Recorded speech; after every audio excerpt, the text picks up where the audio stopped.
नमस्कार दोस्तों, स्वागत है आप सभी का हमारे YouTube चैनल अभिनव स्टडी क्लासेस में। इस वीडियो में अब हम सेंटेंस के आगे सेंटेंस के पार्ट के बारे में बात करेंगे। ठीक है, पिछली वीडियो में हमने सेंटेंस तक बात कर ली थी। अब हम आज बात करेंगे कि सेंटेंस के कितने पार्ट होते हैं। आज मैं आपको ये बताऊंगा। ठीक है, तो चलिए स्टार्ट करते हैं वीडियो को। यहाँ पर पार्ट्स ऑफ सेंटेंस आज हम आपसे बात करेंगे। ठीक है, पार्ट्स ऑफ सेंटेंस की बात करेंगे। अगर हम सेंटेंस की बात करें तो जो सेंटेंस होता है, जो हमारा सेंटेंस होता है, हमारा पार्ट्स ऑफ सेंटेंस हमारा 5 पार्ट्स में डिवाइड होता है। कितने पार्ट्स में? 5 पार्ट्स में डिवाइड होता है। कितने पार्ट्स में? There are 5 parts of sentence. आपको आज मैं इस वीडियो में मैं केवल ये बताऊंगा कि कितने पार्ट होते हैं। फिर अगली वीडियो में जब मैं स्टार्ट करूंगा तो उस वीडियो से मैं आपको हर एक पार्ट के बारे में बताना स्टार्ट करूंगा। आज मैं आपको पार्ट्स ऑफ सेंटेंस के बारे में बताऊंगा, उसके क्या क्या नाम होते हैं, ठीक है, उसके बारे में बताऊंगा। तो there are 5 parts of sentence. There are 5 parts of sentence. आज आपकी टॉपिक यही है कि कितने पार्ट होते हैं सेंटेंस में। वाकई there are 5 parts of sentence. ठीक है, 5 parts of sentence, 5 parts of sentence. चलिए बात करते हैं कितने पार्ट होते हैं सेंटेंस के। 5 पार्ट्स होते हैं। क्यों? अब देखो क्यों, इसमें कुछ नहीं। देखिए कोई भी चीज है उसको बांटा, जैसे कोई भी चीज है जिससे पार्ट्स ऑफ सेंटेंस है। अब सेंटेंस को अगर बांटा जा रहा है तो उसके जो सेंटेंस के कितने पार्ट है उसके अलग अलग तरह के उसके रूल होंगे, इसलिए पार्ट में डिवाइड किया गया। जैसे कोई भी व्यक्ति है तो सभी व्यक्ति जैसे नहीं हो सकते। अगर सारे व्यक्ति अगर इंजीनियर बनेंगे तो डॉक्टर का काम कौन करेगा? अगर सारे व्यक्ति टीचर ही बन जाएंगे तो जो है पढ़ने का काम कौन करेगा? अगर सारे व्यक्ति स्टूडेंट ही हो जाएंगे तो पढ़ाने का काम कौन करेगा? मतलब सभी लोग एक जैसे नहीं हो सकते हैं, सभी लोग अलग अलग तरह के होते हैं। उसी प्रकार गुण के आधार पर सेंटेंस को 5 पार्ट्स में डिवाइड किया जाता है। ठीक है, 5 पार्ट्स में डिवाइड किया जाता है। फर्स्ट पार्ट की हम बात करते हैं। पहला पार्ट होता है असर्टिव सेंटेंस। ठीक है, पहला पार्ट होता है असर्टिव सेंटेंस। Assertive sentence. अब असर्टिव सेंटेंस इसके 3 नाम होते हैं। इसके 3 नाम होते हैं, आप लोग नोट करते चलिएगा। असर्टिव सेंटेंस इसका 3 नाम होता है, मैं आपको बता देता हूँ। डिस्क्लेरेटिव सेंटेंस भी बोला जाता है इसे। डिस्क्लेरेटिव लिखा जाता है लेकिन डिस्क्लेरेटिव सेंटेंस बोला जाता है इसे। डिस्क्लेरेटिव सेंटेंस। ठीक है, और एक और नाम होता है इसका एक और नाम होता है। इसका अगला नाम होता है स्टेटमेंट्स। इसका नाम होता है अगला स्टेटमेंट्स। क्या होता है? स्टेटमेंट्स। ठीक है, स्टेटमेंट सेंटेंस बोल सकते हैं। इसका हिंदी में जो अर्थ होता है, कथन सूचक वाक्य। कथन सूचक वाक्य।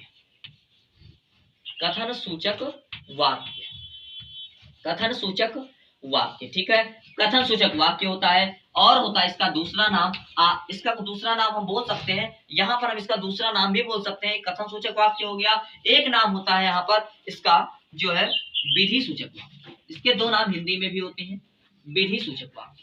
ठीक है, आप पहले पार्ट का नाम लिख लीजिए। पहले पार्ट का आप नाम लिखिए। इसको थोड़ा ऊपर लिखते हैं, आपको थोड़ा सही से नहीं दिखाई दे रहा होगा, इसको थोड़ा ऊपर लिखते हैं।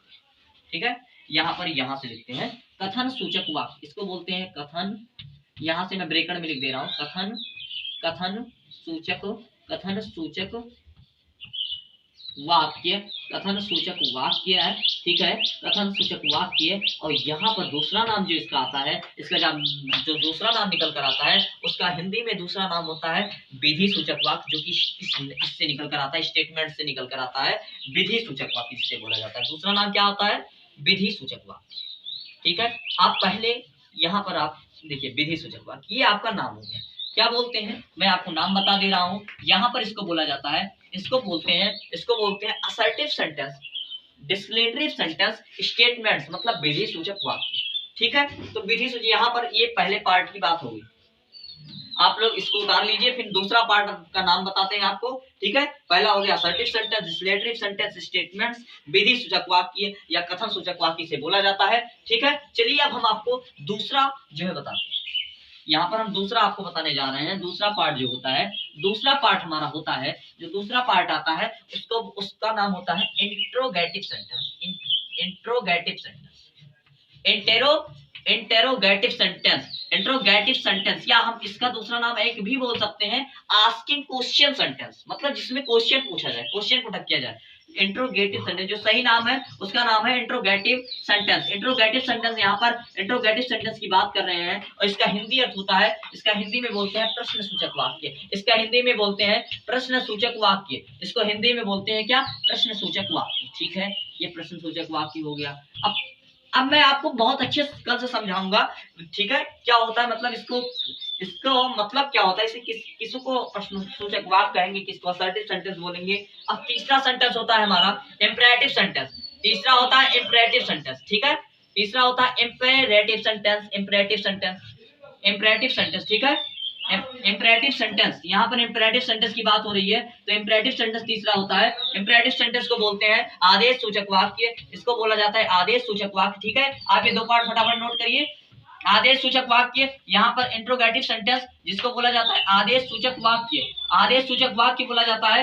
इसके बाद तीसरा पार्ट, जो 3 पार्ट हो चुके हैं, अब 2 पार्ट की और बात करनी है, तो ठीक है, आप इसका स्क्रीनशॉट लीजिए। फिर ऑप्टेटिव सेंटेंस, ठीक है, optative sentence. Optative sentence, optative sentence का मतलब होता है, ऑप्टेटिव सेंटेंस का मतलब होता है, ऑप्टेटिव सेंटेंस का मतलब होता है इच्छा सूचक वाक्य, इच्छा सूचक वाक्य, इच्छा सूचक वाक्य, इच्छा सूचक वाक्य। ठीक है, इच्छा सूचक वाक्य, इच्छा सूचक वाक्य, इच्छा सूचक वाक्य। चौथा, ये हमारा चौथा पार्ट होता है, सबसे लास्ट में जो पार्ट आता है उसको बोलते हैं यहाँ पर हमारा एक्सक्लेमेटरी सेंटेंस। एक्सक्लेमेटरी सेंटेंस लिखा जाता है, एक्सक्लेमेटरी सेंटेंस लिखा जाता है, लेकिन इसको बोलते हैं एक्सक्लेमेटरी सेंटेंस। ठीक है, एक्सक्लेमेटरी सेंटेंस, इसका नाम होता है विधि सूचक वाक्य, सॉरी विधि सूचक वाक्य नहीं, विस्मयादि बोधक वाक्य होता है। ठीक है, इसको बोलते हैं विस्मयादि बोधक वाक्य, विस्मयादि बोधक वाक्य इसका नाम है। ठीक है, विस्मयादि बोधक वाक्य, विस्मयादि बोधक वाक्य। ठीक है, आप इस चीज को नोट कर लीजिए, ये 5 पार्ट। ठीक है, तो अब हम इस 5 पार्ट के बारे में मैंने आपको नाम बता दिया। पहला मैंने पार्ट बताया असर्टिव सेंटेंस या डिस्लेटरिव सेंटेंस या स्टेटमेंट्स, जिसका मतलब होता है विधि सूचक वाक्य या आदेश सूचक वाक्य। मैंने दूसरा पार्ट बताया इंट्रोगेटिव सेंटेंस, जिसका मतलब होता है प्रश्न सूचक वाक्य। मैंने तीसरा पार्ट बताया आपको इंपेरेटिव सेंटेंस, जिसका मतलब होता है आदेश सूचक वाक्य। और मैंने चौथा पार्ट आपको बताया ऑप्टेटिव सेंटेंस, जिसका मतलब होता है इच्छा सूचक वाक्य। और ये आपका 5वां पार्ट यहाँ पर एक्सक्लेमेटरी सेंटेंस होता है, इसका मतलब होता है विस्मयादि बोधक वाक्य। ये पार्ट्स ऑफ सेंटेंस होते हैं, मतलब ये 5 पार्ट होते हैं सेंटेंस के। ठीक है, तो इस वीडियो में मैंने आपको बताया पार्ट्स ऑफ सेंटेंस के बारे में, कितने उसके पार्ट होते हैं। और आपसे अगली वीडियो में आप इसके आगे जो है इसके हर एक पार्ट के बारे में पता करेंगे, सेंटेंस क्या होता है और इंट्रोगेटिव सेंटेंस क्या होता है, उसके पार्ट क्या होते हैं, इंपेरेटिव सेंटेंस क्या होता है, ऑप्टेटिव सेंटेंस क्या होता है, एक्सक्लेमेटरी सेंटेंस क्या होता है। ठीक है, इस सब के बारे में अगले पार्ट से हम जो है अगली वीडियो से हम स्टार्ट करेंगे। एक पार्ट के अगर बारे में बात कर पाएंगे तो एक पार्ट के बारे में बात करेंगे, अगले पार्ट जो है अगली वीडियो में हम अगले पार्ट के बारे में बात करेंगे। मतलब पहले असर्टिव, अगली वाली जो वीडियो आएगी आपके लिए असर्टिव सेंटेंस की रहेगी, उसके बाद आएगी तो इंट्रोगेटिव सेंटेंस की रहेगी, उसके बाद जो वीडियो आएगी वो इंपेरेटिव सेंटेंस के लिए, उसके बाद ऑप्टेटिव सेंटेंस की वीडियो आएगी, उसके बाद एक्सक्लेमेटरी सेंटेंस की वीडियो आएगी। उसके बाद हम स्टार्ट कर देंगे आपको थोड़ा सा बेसिक बताने के बाद और कि पार्ट्स ऑफ स्पीच में स्टार्ट करेंगे। ठीक है, चलिए अब वीडियो को हम यहीं पर एंड करते हैं, मिलेंगे आपसे अगली वीडियो में।